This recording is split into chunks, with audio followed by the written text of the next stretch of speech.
The 1960s. What's up, Eric? What's up, dude? How's it going? Want to hack the sack? Sure, bro. Sack alert. Here you go. Word, dude. What a kid. What's up, boys? How we doing? It's going great, man. Except for that stupid Vietnam War. They're all out there fighting, just getting killed. And for what? I know, dude. I have a brother out there. It's absurd. I heard there's a protest later. We should go. Yeah. What happens at these protests? Well, first, I'm going to fill you in a little bit on how all this stuff started. As the war continued, more and more Americans grew wary of increasing casualties and growing costs. Naturally. Innocent Vietnamese people were being killed in battles. American planes wrought environmental damage by dropping their big bombs. For the environmentalists, Quakers, and hippies, this meant bad news. Yeah. They were distraught by this, and this was enough for them to protest. To add to that, thousands of American soldiers were dying in a war that many thought didn't really need to be fought. For the young men and women that were emerging into society, it was quite bad that military spending took money away from social programs such as welfare, housing, and urban renewal. Yeah, that makes sense. I also read a stat that says the age of the average American soldier fighting in Vietnam is 19 years old. That's crazy. Should men be allowed in the army if they're not allowed to drink or even vote? 19. Hell no.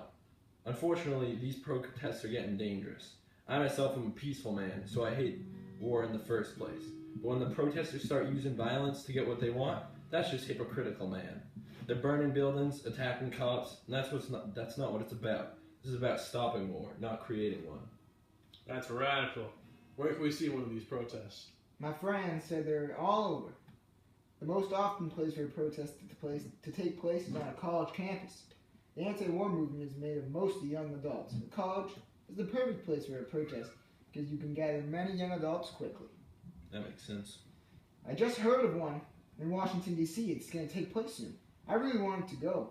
It's on October 21st, 1967. I heard about around 100,000 anti-war protesters are going to march at the Lincoln Memorial and later at the Pentagon. I really want to go. I heard about the one that took place in March in 1966. I heard there was 50,000 protesters walking through the streets of New York chanting, "Hey, hey, LBJ, how many kids did you kill today?" Yeah, that's crazy, man. One of those kids could be my brother. You know it. I'm sort of new to this whole anti-war protest thing. How did it come to begin in the first place? Why are these protests happening? What do people want? The anti-war movement protests are happening for many reasons. Those protesting want to stop the war. They believe the war is a bad idea for many reasons. The most prevalent are increased draft, many young Americans dying, war is wrong, and finally it is a useless war. The first protest came in October 1965 when the draft was increased.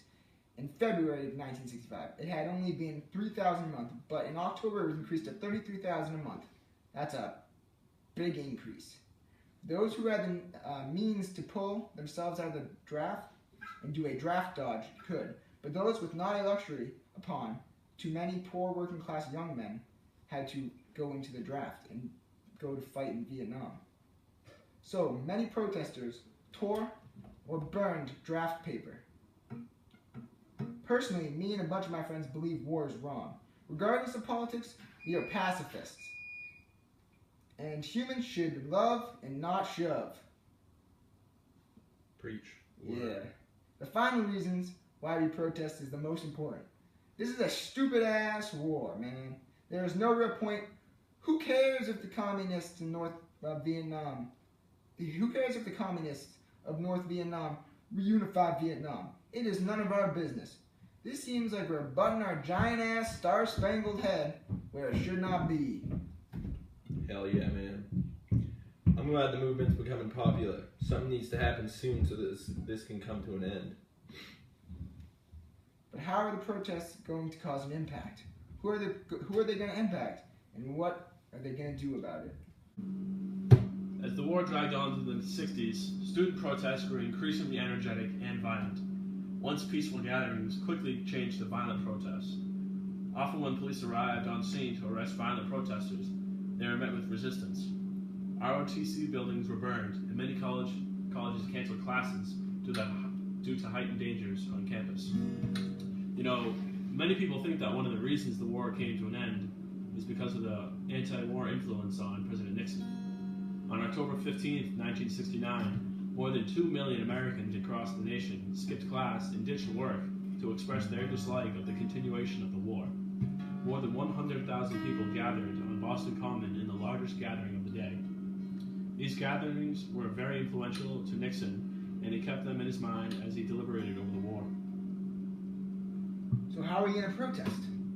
I don't know, man. Let's just find one, go out to it today, bro. I heard Edwin Starr has a pretty good song.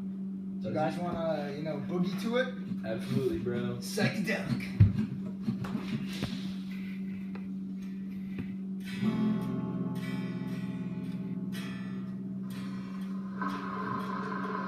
Ready? This is where we're protesting.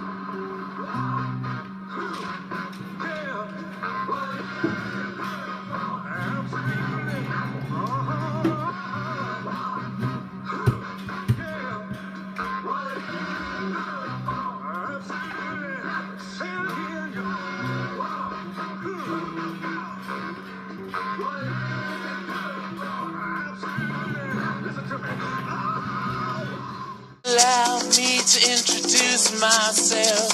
I'm a man of wealth and taste. I've been around for a long, long year. Stole many a man's soul and faith. I was around when Jesus Christ had his moment of doubt and pain. Me damn sure the pilot washed his hands.